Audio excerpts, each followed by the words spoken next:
ما عنديش مانع خالص، لو هو ما عندوش مانع. اتفضل. اسمها الجهل. الجهل. يا ساتر يا رب. ما اخترتوش، لكنه كان مفروض على جيل. ما حبيتوش، لكن قالوا لنا ده مصري مش جندي اسرائيلي. مثلت اني بحبه وقعدت معاه على طبلية عليها فول اخضر. حكالنا عن اساطيره، قلنا له بطل ومفيش منك اخطر. بقى يقول لي نكت واضطر اضحك، يشكلنا مشاكله وكأننا اهل. معلوم بتكلم عن الجهل، الجهل الاسود الضلمة ابو ضحك اصفر.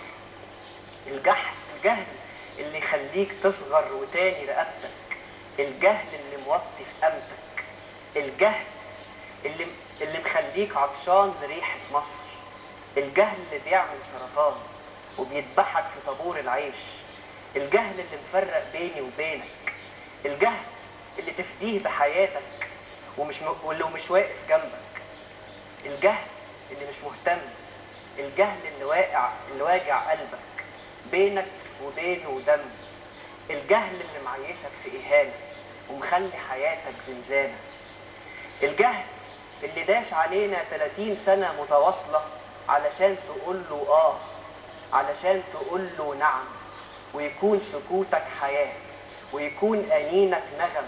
النور دخل أي نعم، وطني أهو وما ماتش، والجهل اللي سايب خدش عمري ما حبيته. وانا كمان عمري ما حبيته. احييك لانه اعتقد ان احنا كلنا متفقين انه